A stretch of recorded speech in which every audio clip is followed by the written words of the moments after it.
प्रिय विद्यार्थियों, हिंदी साहित्य बीए तृतीय वर्ष की कक्षा में आपका पुनश्च स्वागत है। आंसू काव्य के अंतर्गत हम गतांक से आगे के अवतरणों का अध्ययन करेंगे। पिछले अवतरण में हमने देखा था कि कवि की जो प्रेयसी है उसका प्रेम छलना था, फिर भी वह उस प्रेम में अपना विश्वास प्रकट करता है और उस माया को भी वह यथार्थ या सत्य मान लेता है। उससे आगे वह रूप था केवल, यहाँ रहा हृदय भी उसमें, जड़ता की सब माया थी चैतन्य समझकर मुझ में, मेरे जीवन की उलझन बिखरी थी उनकी अलकें, पीली मधु मदिरा किसने, थी बंद हमारी पलकें। यहाँ कवि की जो प्रियतमा है उसके रूप के आकर्षण और प्रेम के गांधीर्य का सरस वर्णन किया गया है। कवि कहता है कि वह गर्व रूप था केवल, यहाँ रहा हृदय भी उसमें, प्रश्न चिन्ह है। कवि कहता है कि वह जो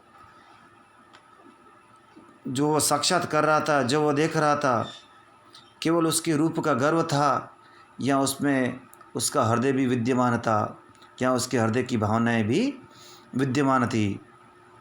वह गर्व रूप था केवल, यहाँ रहा हृदय भी उसमें।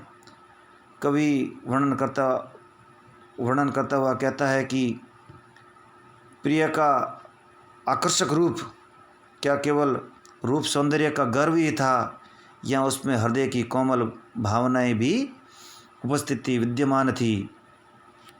आगे कवि कहता है, जड़ता की सब माया थी चैतन्य समझकर मुझ में। कवि कहता है कि यद्यपि मैं तो जड़ता से ग्रस्त था, प्रेम की मोह के वशीभूत होकर जड़ हो गया था, फिर भी तुमने मुझे चैतन्य समझकर या मुझे सजीव मानकर अपना लिया था, या जड़ता के भ्रम में मुझे अपना प्रियजन मान लिया था। वह गर्व रूप था केवल, या रहा हृदय भी उसमें। प्रश्न चिन्ह के माध्यम से वह कह रहा है कि उसका जो प्रेम था या केवल उसको आकर्षण के लिए या केवल लुभाने के लिए था, या उसमें हृदय की सच्चाइयाँ, हृदय की सच्ची भावनाएं भी विद्यमान थी या नहीं थी। कवि कहता है कि मैं तो उसके प्रेम की योग्य नहीं था, क्योंकि मुझ में तो जड़ता विद्यमान थी, परंतु उस प्रिया ने मुझ में सजीवता जानकर, मुझे सजीव मानकर उस जड़ता के भ्रम में भी मुझे अपना प्रियजन मान लिया था।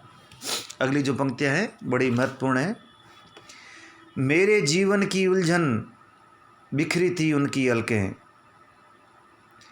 कवि कहता है कि उसकी जो प्रियतमा की जो बिखरी हुई अलकें यानी बाल, केश राशि, लटें, मेरे जीवन की उलझन बिखरी थी उनकी अलकें।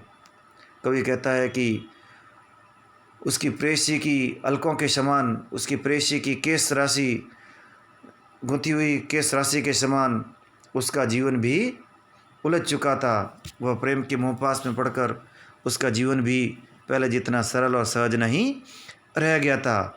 वह भी उस केश राशि के आकर्षण में उसका जीवन भी उलझ गया था।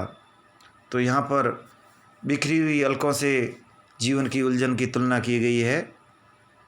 पीली थी मधुर मदिरा किसने, थी बंद हमारी पलकें। कवि कहता है कि अपनी प्रेयसी के प्रेम में वह अपनी सुध बुध खो बैठा था, उसे किसी प्रकार का होश हवास नहीं था। उसने अपने प्रियजन की या प्रेमिका की प्रेम रूपी मदिरा को पीकर वह इतना मस्त हो गया था कि उसकी पलकें बंद हो चुकी थी,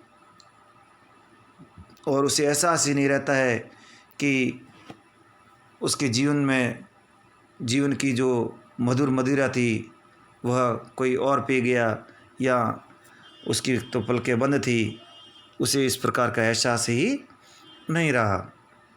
तो इस प्रकार से कवि कह रहा है कि वह तो आनंद में इतना विभोर हो चुका था कि इसी बीच उसके जीवन की जो संपूर्ण जो मादकता है या प्रेम की जो मधुर भावना है उसको आकर किसी ने पी लिया। इन पंक्तियों के माध्यम से कवि ये अभिव्यक्त करना चाहता है, कहना चाहता है कि उसके प्रेम में वह जो प्रेमिका के आने से किस प्रकार उसका जीवन उल्लासमय हो गया था, प्रेम से सराबोर हो गया था, आनंदमय हो गया था। लेकिन वो प्रेम में इतना मदमस्त हो जाता है और एक वो क्षण आता है कि वह जो प्रेम है उसके जीवन से दूर हो जाता है। उसे लगता है कि किसी ने उसके जीवन के मधुर क्षणों को पलक झपकते ही उसके सुखों को चुरा लिया। तो इस प्रकार से प्रेमिका के जो रूप का जो आकर्षण है उसको यहाँ दिखाया गया है। साथ ही उसके जीवन से किस प्रकार प्रेम उससे दूर हो जाता है, उसके जीवन के जो सुख के जो पल होते हैं वह दूर हो जाते हैं। और कवि कहता है कि पीली मधुर मदिरा किसने थी बंद हमारी पलकें। उसकी प्रेम के प्रेयसी के प्रेम में मदमस्त होकर कवि इतना मस्त हो गया था, उससे आभास ही नहीं हुआ कि कब उसके जीवन की जो मधुर मदिरा है वह किसी और ने पी ली, यहाँ उसके सुख के क्षणों को किसी और ने चुरा लिया। धन्यवाद।